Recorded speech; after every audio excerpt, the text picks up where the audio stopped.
Halo, selamat pagi, selamat siang, dan selamat malam guys. Ketemu lagi bersama saya, Fast Review. Di kesempatan kali ini kita akan membahas seluruh alur cerita film yang berjudul Monster tahun 2024. Menceritakan tentang Mimin bingung harus ngomong apa. Intinya di film ini sepasang dua bocil kematian diculik untuk dijadikan daging olahan. Akan tetapi si penculik tidak mengetahui ajalnya terenggut karena dua bocil tersebut. Apakah kalian penasaran? Tapi sebelum itu guys, konten ini mengandung spoiler ya. Jadi Mimin sarankan untuk kalian menonton filmnya terlebih dahulu sebelum ke video ini. Tapi buat kalian yang telah menonton dan juga yang tidak keberatan dengan spoiler, maka kita langsung saja ke alur ceritanya.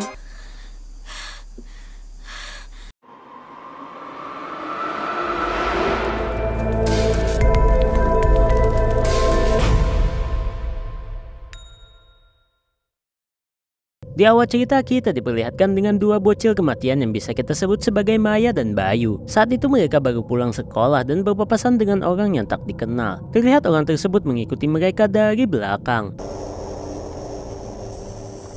Maya dan Bayu kala itu singgah di sebuah arcade dan mulai bermain capet boneka di sana. Saat Maya lengah, ternyata Bayu sudah hilang dari tempat itu. Maya pun mulai mencari Bayu di luar. Saat sedang mencari Bayu, Maya bertemu dengan sosok pria berjanggut menyeramkan. Kita sebut saja ia Pak Tua. Dan benar saja, Pak Tua ternyata menculik Bayu. Maya berusaha kabur untuk mencari bantuan, akan tetapi ia juga tertangkap.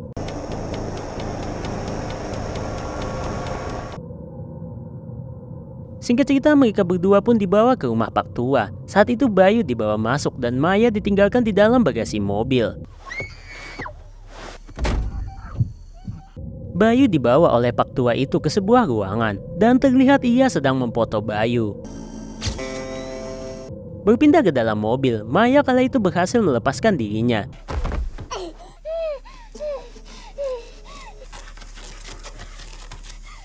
Ia awalnya berpikir untuk kabur dan meminta bantuan, akan tetapi ia teringat dengan adiknya yang takut dilecehkan. Maya pun masuk kembali ke dalam rumah tersebut. Di scene ini yang bikin membosankan. Maya berusaha bersembunyi dari Pak Tua agar tidak terlihat. Ini seperti bermain petak umpet.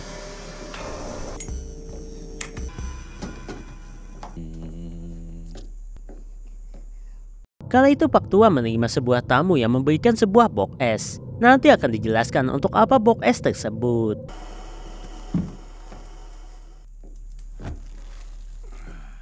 Pak Tua kembali ke arah kamarnya dari Bayu dan mulai mengancamnya dengan pisau.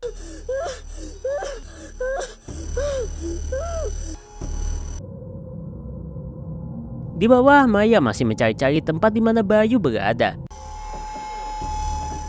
Saat Pak Tua turun ke bawah untuk menyiapkan makanan Bayu, Maya mulai naik ke lantai 2. Saat itu Pak Tua terlihat memberikan sebuah bubuk putih ke makanannya Bayu. Pak Tua malah berjalan ke atas. Maya yang panik mulai bersembunyi di kamarnya Pak Tua.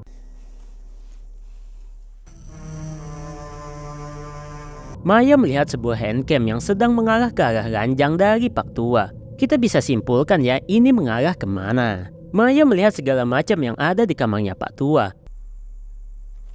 Ia melihat ke bawah ranjang bahwa ada sebuah kain yang mencuat. Maya pun berinisiatif menariknya dan ternyata gelo sekali. Ternyata itu sebuah anak kecil. Setelah dari ruangannya Bayu, Pak Tua melihat bahwa lampu kamarnya menyala dan ia menyadari bahwa ada seseorang yang ada di kamarnya. Ia pun mulai menerobos masuk ke kamarnya. Untungnya Maya sudah bersembunyi di bawah ranjang. Ya seperti yang Mimin bilang, ini seperti bermain petak umpet. Maya mengintip melalui lemari bahwa Pak Tua mengangkat jasad dari bocil sebelumnya. Maya pun mengikuti Pak Tua dari belakang dengan sembunyi-sembunyi. Dan Maya dikejutkan dengan Pak Tua yang sedang memotong-motong jasad bocil tersebut.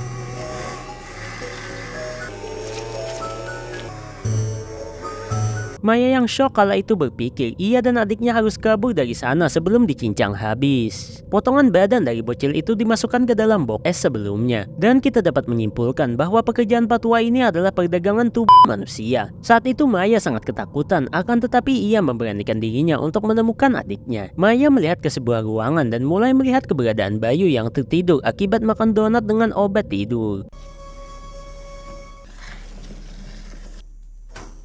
Pak Tua berusaha menyeret box es tersebut ke pintu rumahnya dan mulai memberikannya kepada orang sebelumnya.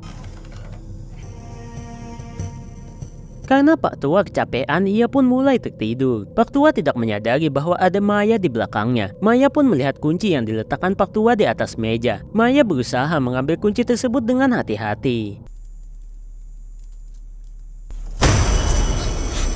Bikin kaget aja sih ya anjing. Maya berhasil kabur dari cengkaman Pak Tua dan mereka bermain kejar-kejaran kembali. Mulai dari lantai 2 kembali ke lantai 1 lagi. Karena Pak Tua sudah tua, ia pun mulai terengah-engah karena berlarian. Saat berada di dapur, Maya berusaha melawan Pak Tua. Pak Tua mengancam dengan pisau kecil kesayangan bunda miliknya. Akan tetapi Maya menemukan pisau dapur yang ada di laci, yang membuat nyali Pak Tua pun ciut dan berusaha merebutnya. Saat ingin mengejar, tiba-tiba Pak Tua terpeleset. Maya mengira bahwa Pak Tua pingsan. Maya mulai mendekati Pak Tua untuk mengambil kunci yang ada padanya. Akan tetapi Pak Tua terbangun dan karena ia bangun itulah, ia malah tertusuk pisau yang ada di tangannya Maya, yang membuat Pak Tua menghembuskan napas terakhirnya. Maya syok karena ia menyadari bahwa ia telah membunuh manusia. Walaupun takut dan syok, Maya berusaha berdiri untuk mengambil kunci ruangan yang menyekap adiknya. Maya berusaha mencocokkan kunci ruangan tersebut, akan tetapi kunci tersebut bukan kunci ruangan yang menyekap adiknya. Kunci ruangan adiknya berada di dalam guci yang sering Maya lewati. Akan tetapi ia tidak ngeh. Maya pun kembali ke lantai 1 lagi untuk mencari kunci ruangan tersebut. Dalam pencariannya, Maya menemukan sebuah telepon. Ia juga menemukan foto-foto bocil yang itulah.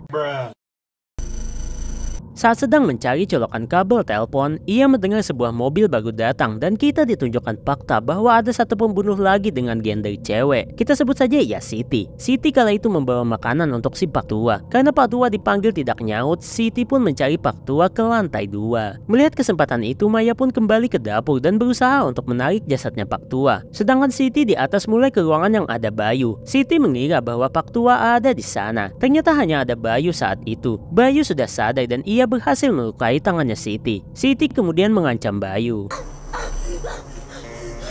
Di sisi lain, Maya sudah menemukan colokan untuk telepon yang ia bawa. Ia pun membentangkan kabel sampai ke dalam lemari. Maya menemukan nomor telepon polisi di bawah telepon tersebut. What?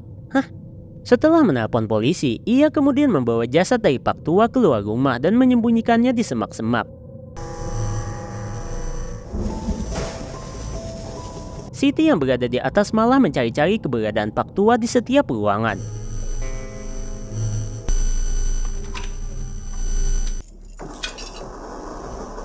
Saat Siti berada di bawah, ia menyadari kabel telepon yang dibentang oleh Maya sebelumnya. Siti pun akhirnya menyadari bahwa ada penyusup di rumahnya.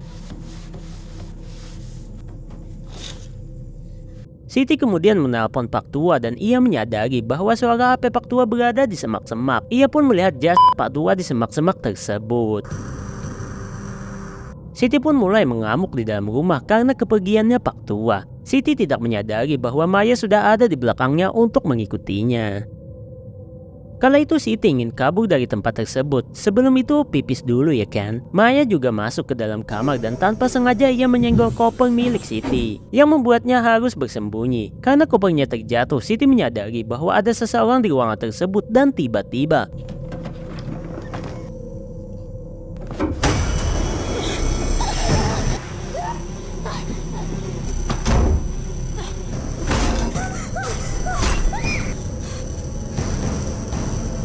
Siti pun mendengar suara mobil polisi yang ada di luar, yang membuatnya pergi dari hadapan Maya. Polisi pun masuk ke dalam rumah. Sang polisi menyadari ada yang aneh di dalam rumah tersebut. Di sisi lain, Maya keluar dari rumah melalui jendela dari lantai 2. Maya pun bergegas masuk kembali untuk menemui sang polisi. Akan tetapi tiba-tiba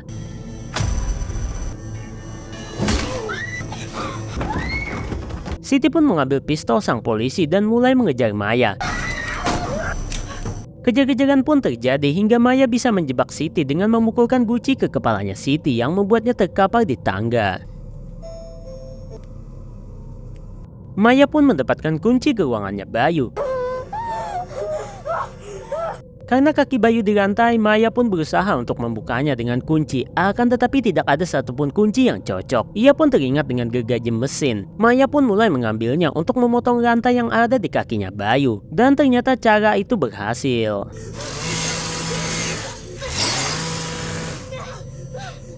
Mereka berdua pun mulai kabur dari sana.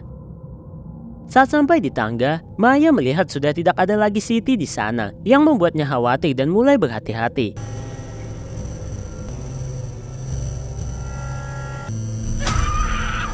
Benar saja, Siti mulai muncul dan berusaha mengejar mereka berdua.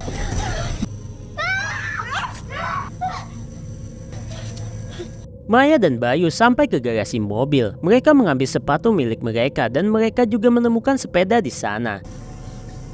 Siti mulai menghampiri garasi dan mulai menghancurkan kunci rantai garasi. Saat Siti masuk ke dalam, Maya dan Bayu langsung bergegas kabur menggunakan sepeda. Entah kenapa Mimin tak masuk akal, adegan ini sangat kocak bagi Mimin. Mereka pun masuk ke dalam mobil polisi untuk berlindung, akan tetapi ini terjadi.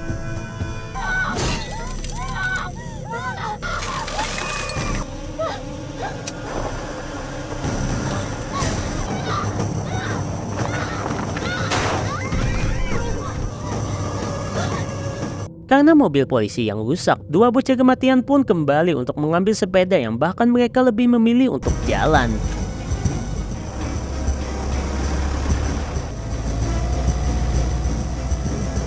Mimit persingkat ini ya, karena adegan kucing-kucingan ini terlalu lama dan membosankan. Siti kemudian mengejar Maya dan Bayu sampai-sampai mobilnya terjungkal ke sungai. Mereka bertiga kejar-kejaran sampai pagi anjing.